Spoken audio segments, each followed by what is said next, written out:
नमस्कार, मैं ललित प्रजापति और न्यूज़ 18 के सोशल मीडिया प्लेटफॉर्म पर आपका स्वागत है। पुनीत भी हमारे साथ जुड़े हुए हैं। आजकल एक देश है बहुत चर्चा में है, वो कह रहा है कि कभी उसे ब्रिक्स का हिस्सा बनना है, फिर कभी वो कहता है कि मुझे शांति करवानी है, फिर कभी वो कहने लगता है कि जो सारे इस्लामिक कंट्रीज़ हैं वो एक हो जाएं। तुर्की की बात हो रही है। अर्दवान के आने के बाद तुर्की में बहुत कुछ बदला है, मसलन उन्हें कहा जाता है खलीफा। इसके अलावा उन्हें तानाशाह की भी उपाधि कई लोग देते हैं।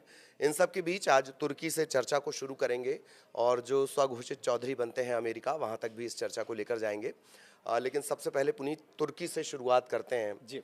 कहाँ तो शांति की बात हो रही थी हुँ, और कहाँ तो अब तुर्की ऐसा लग रहा है कि वो इजराइल पे तुनक रहा है। हुँ, ये स्थितियां बनने चली हैं। हुँ। बिल्कुल देखिए तुर्की की अगर बात की जाए तो नाटो का सदस्य है और अमेरिका, तुर्की और कई सारे देश जो हैं कुल 32 देश हैं नाटो में। और इसके बावजूद तुर्की का जो रंग-ढंग या चाल-चलन जिसको हम कह लें, तो वो एक गुट में साथ तो है, लेकिन गुट में साथ होने के बावजूद अलग खड़ा रहने वाला और अपनी अलग राग अलापने वाला मुल्क है तुर्की।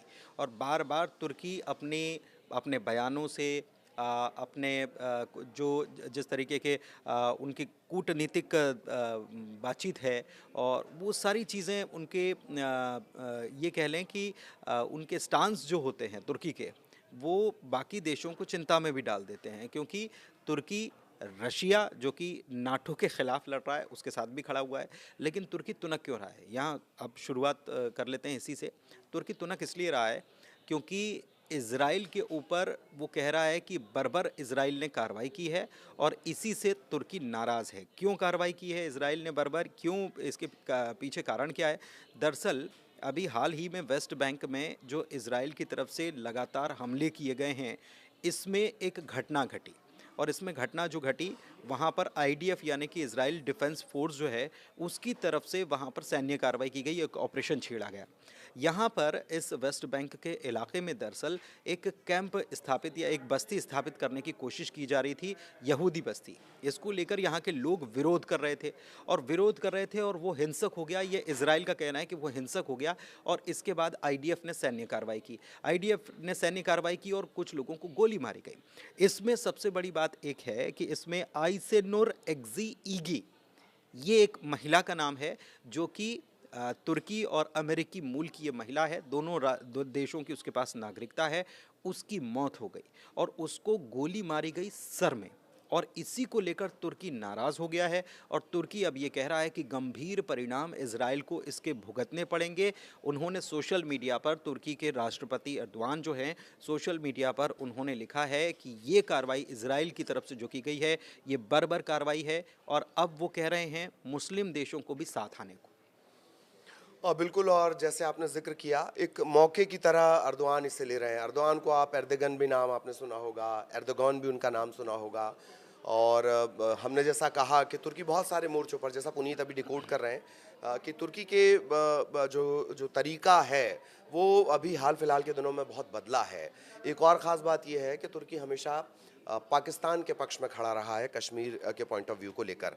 इस वजह से ही भारत से भी बहुत चीज़ें जुड़ती हैं।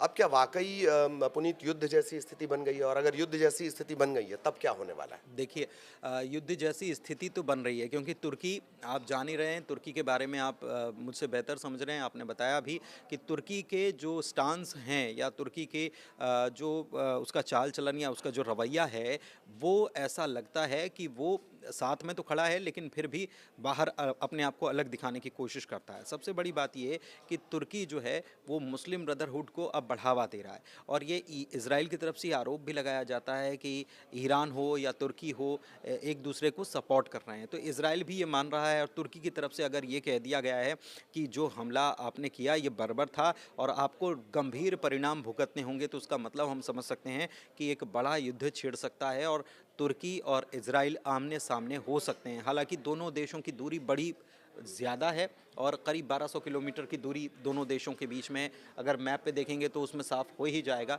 हुँ। लेकिन इसके बावजूद भी तुर्की जो है वो नाराज़ हुआ पड़ा है, तो आप समझ सकते हैं कि ये स्थिति गंभीर हो सकती है। वाकई। और अभी पुनीत चूंकि जिक्र कर रहे हैं, मैं इसराइल के रिएक्शन पर भी बात करूंगा, लेकिन जब भी इसराइल का नाम आता है ऐसा लगता है कहीं कोई उपद्रव तो नहीं हो गया। एक मैं ताज़ा अपडेट आपको दे दूं कि अभी अभी खबर ये मिल रही है, कुछ जो एक इंटरनेशनल न्यूज़ सोसाइटी है उसने ये खबर दी है कि जो इसराइल है उसने अभी सीरिया पे हमला किया है। तकरीबन 16 लोगों के मारे जाने की खबर है, 30 से ज़्यादा घायल होने की बात भी निकल कर सामने आ रही है।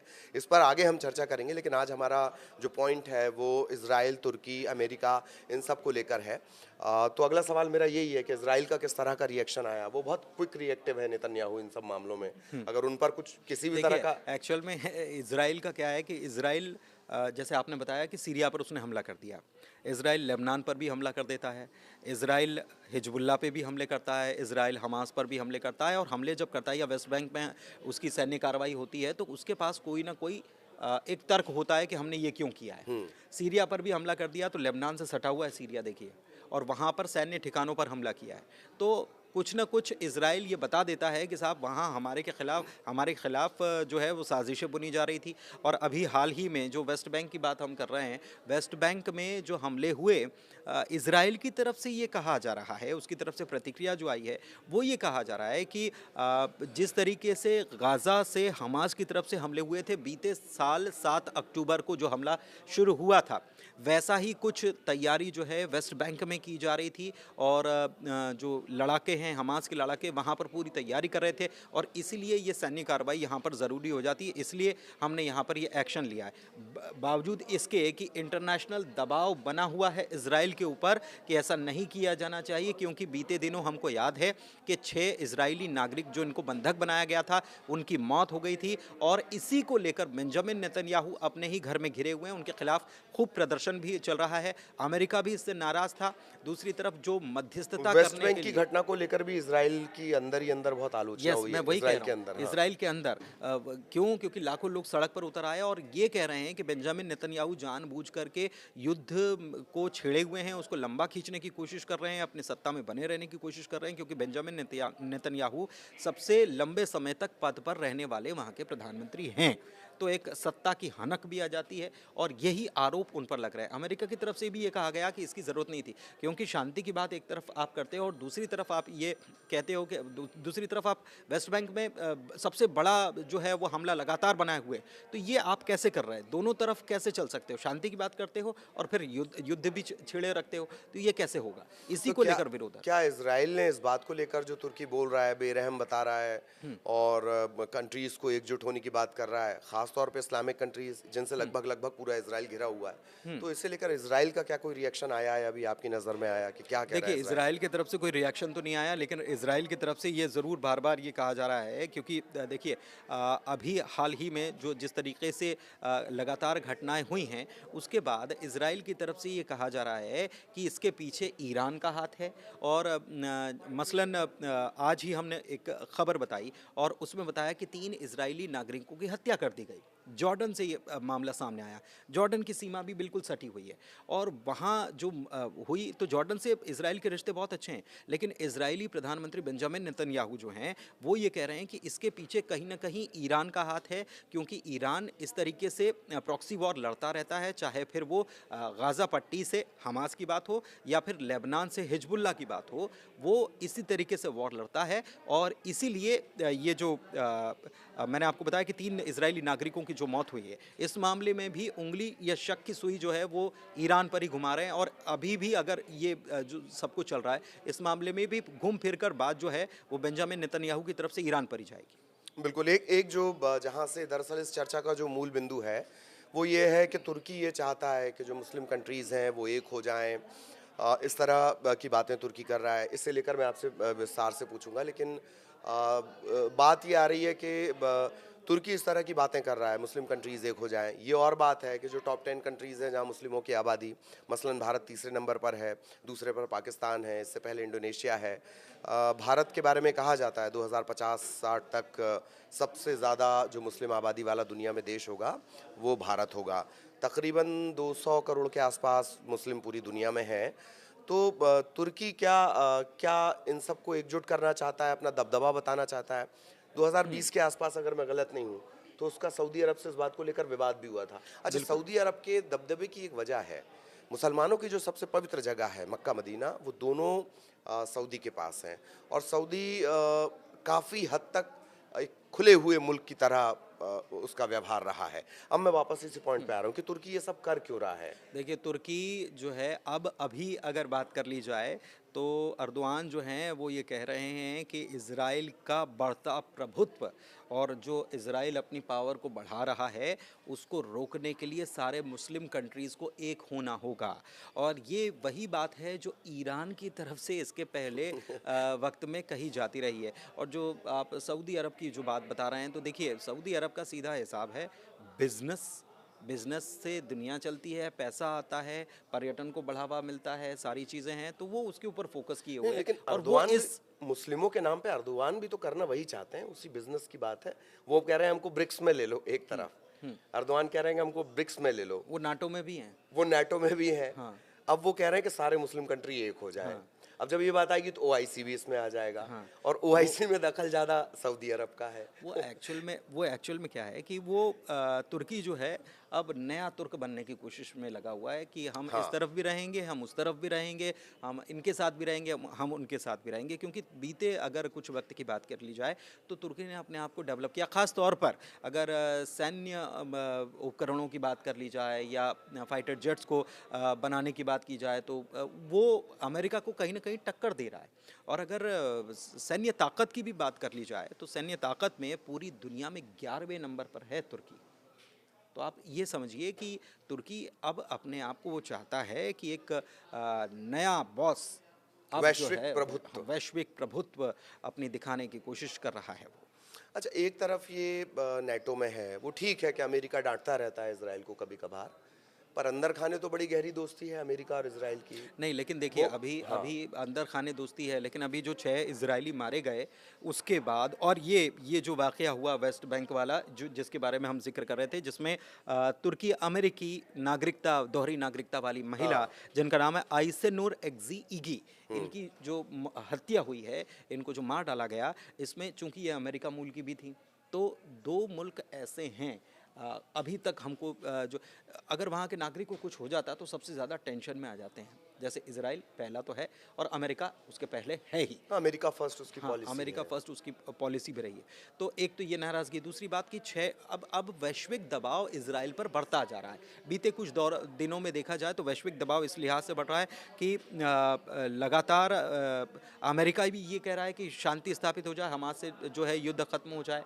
फिर दूसरी तरफ ब्रिटेन ने भी अपनी सैन्य मदद जो ब्रिटेन की तरफ से दी जाती थी, हालांकि ब्रिटेन डायरेक्ट डील नहीं करता है, ब्रिटेन डायरेक्ट डील नहीं करता, हथियार नहीं सप्लाई करता है, लेकिन ब्रिटिश कंपनियां उनको निर्यात का लाइसेंस देने का काम करता है। तो उसको भी, क्योंकि ये ब्रिटेन भी मान रहा है कि अंतर्राष्ट्रीय मानव अधिकार कानूनों का उल्लंघन हो सकता है इन हथियारों के दम पर। कुल मिलाकर प्रेशर बनाने का खेल ये पूरा चल रहा है, और तुर्की भी यही कर रहा है। तुर्की भी इनडायरेक्ट प्रेशर बनाने की कोशिश कर रहा है इसराइल के ऊपर। नहीं, ये बहुत अच्छी बात लगती है अमेरिका की, या जो हथियार का धंधा करते हैं, ये इतनी मासूमियत से मानवाधिकारों की बातें करते हैं और हथियार धड़ल्ले से सप्लाई करते हैं। खैर, तो क्या ये माना जाए, आपने ब्रिटेन का जिक्र किया, अमेरिका का जिक्र किया, अंदर खाने से इजराइल में वैसे ही विरोध प्रदर्शन लगातार बढ़ रहे हैं, वो चाह रहे हैं कि अब बंधकों की रिहाई होनी चाहिए शांति की मेज पर बैठकर। क्या नेतन्याहू की स्थितियां लगातार बिगड़ती जा रही हैं? हाँ, बिल्कुल, नेतन्याहू की स्थितियां जो हैं वो लगातार बिगड़ती जा रही हैं, प्रेशर बढ़ता जा रहा है, और हमले दर हमले, आपने जैसे बताया कि सीरिया पर हमला कर दिया, उधर लेबनान भी बिल्कुल सटा हुआ है, उधर एक हमला और हो गया, जो कि हमने आपको बताया कि 3 इजरायली नागरिकों की हत्या कर दी गई। तो एक वो मामला है, गाज़ा पट्टी जो है वहाँ पर पहले ही चल रहा है, वेस्ट बैंक में चल रहा है, तो हर तरफ से, और फिर घर के अंदर ही घिरे हुए हैं। लोग मान रहे हैं कि नेतन्याहू युद्ध को जानबूझ के खींच रहे हैं, वो शांति नहीं होने देना चाहते हैं और युद्ध को जानबूझकर छेड़े हुए हैं। तो ये सारी चीज़ें जो हैं, अमेरिका की तरफ से दबाव बनाया जा रहा है। युद्ध शांति की बात कही थी कि 9 दिनों तक शांति, अलग अलग क्षेत्रों में शांति, लेकिन उम्मीद तो यही की जा रही थी ना कि शांति हो। जबकि हैरानी की बात यह है कि बेंजामिन नेतन्याहू, आप सोचिए कि अमेरिका के विदेश मंत्री ब्लिंकन जो हैं, वो लगातार लगातार दौरे कर रहे हैं कि शांति स्थापित हो सके। मिस्र लगातार कोशिश कर रहा है शांति स्थापित हो सके, कतर लगातार कोशिश कर रहा है कि शांति स्थापित हो सके, लेकिन फिर बेंजामिन नेतन्याहू कह रहे हैं कि अभी हम उस स्थिति में पहुंचे नहीं है कि शांति की बात हो सके। वो ये कह रहे हैं कि हम उस लेवल पर या उस बिंदु तक पहुंचना चाहते हैं। आप समझ रहे हैं कि युद्ध हम अभी भी बंद नहीं करेंगे और इतना तोड़ देंगे, उसके बाद फिर शांति की बात होगी। एक प्रकार से उनका इशारा यही हो रहा है। अच्छा, एक लास्ट क्वेश्चन कि अगर जंग के हालात बन रहे हैं, फिर से दो मुल्कों के बीच टेंशन जैसी स्थितियां आ रही हैं, तब कौन किस पर भारी? देखिए कौन किस पर भारी, तो ग्लोबल फायर पावर एक रैंकिंग होती है। साल 2023 की ग्लोबल फायर पावर की अगर बात कर ली जाए तो इजराइल का नंबर इसमें 145 मुल्कों की ये ग्लोबल फायर पावर होती है। इनकी लिस्ट है, इसमें इजराइल का नंबर 18वें नंबर पर है, जबकि तुर्की का नंबर 11वें नंबर पर है। एक तो ये बात हो गई। दूसरी बात कि तुर्की जब मुस्लिम देशों को साथ में लाने की बात कर रहा है तो हो सकता है कि कुछ मुस्लिम देश साथ में ना भी खड़े हों। तब भी अगर देखा जाए तो सीरिया जिसके ऊपर हमला कर दिया, एक खबर ये आती है, ईरान पहले से है, लेबनान पहले से है और यमन, ये सब भी साथ में तुर्की के आकर खड़े हो सकते हैं। और ये बदकिस्मती से सब पड़ोसी अड़ोस पड़ोस में हैं अड़ोस इजराइल पड़ोस के। में आप देखिए ना, सबसे बड़ी बात क्या है कि दुनिया कितनी बड़ी है। आप और हम अभी जिक्र कर रहे थे, जब मैप में सारे सब कुछ देख रहे थे, दुनिया इतनी बड़ी है, लेकिन दुनिया का पूरा फोकस कहाँ, मिडिल ईस्ट पर जाकर टिक गया है। वहाँ पर देश आपस में ही उलझे पड़े हैं। सबसे बड़ी बात है कि इजराइल, कहते हैं ना कि आप ही ने पिछली बार जब हम बात कर रहे थे कि पड़ोसी हम चुन नहीं सकते, पड़ोसी तो हमको मिलते हैं। हाँ। तो पड़ोसी मिले हैं और पड़ोसियों से ताल्लुकात अच्छे रखना चाहिए, लेकिन वहाँ तो लगातार भिड़ंत हुई जा रही है। और अगर देखा जाए तो इजराइल में ही वेस्ट बैंक भी उसी के अंदर का हिस्सा पड़ता है, वहाँ पर भी लगातार बम छोड़े जा रहे हैं, रॉकेट छोड़े जा रहे हैं, ड्रोन से हमले किए जा रहे हैं, सैन्य कार्रवाई की जा रही है। तो ये सब क्या चल रहा है, मतलब ये बड़ी हैरानी होती है वहाँ की तस्वीरें देखकर। आप सोचिए कि किस हालात में वहाँ के लोग, किस भय में वहाँ के लोग जी रहे हैं। बिल्कुल सही बात है, पड़ोसी हम चुन नहीं सकते, जो दोस्त हमें मिले हैं या हमने बनाए हैं उनसे लगातार दुश्मनी जैसी स्थितियां हो रही, जैसे अमेरिका की नाराज़गी और जिसका आप जिक्र कर रहे हैं, जो प्रोटेस्ट कर रही थी महिला, उनका नाम बड़ा कठिन है, पुनीत याद कर पाते हैं, मैं नहीं कर पाता हूँ। आइसेनूर एग्जी ईगी। हाँ, तो चूंकि उनके पास दोहरी नागरिकता थी, एक तरह से और प्रवोक करना है। अमेरिका इज़ अमेरिका, अमेरिका के बारे में, दुनिया जहान के बारे में वो बात करेगा, लेकिन अपने नागरिक को कुछ होना नहीं चाहिए। इसके बाद अमेरिका की सारी पॉलिसीज़ बदल जाती हैं, ये तय है। तो बात वहीं से शुरू हुई थी कि पड़ोसी आप तय नहीं कर सकते, दोस्त तय कर सकते हैं, और जो दोस्त तय आपने किए हैं वही उनसे ही अगर वही आपसे नाराज़ हो रहे हैं तो फिर ये सवाल है। और एक बात और है कि ये चर्चा इस वजह से भी ज़रूरी है, सोशल मीडिया ने दुनिया को इतना छोटा कर दिया है कि दुनिया के किसी कोने में कहीं कोई घटनाक्रम हो, असर आप पर पड़ेगा। तो आज के इस सोशल मीडिया पॉडकास्ट के में इतना ही, इजाज़त दीजिए। कुछ और आप देखना चाहते हैं, सुनना चाहते हैं, आलोचनाएं हैं, उन सबका बहुत स्वागत। पुनीत का भी धन्यवाद, बहुत बहुत शुक्रिया।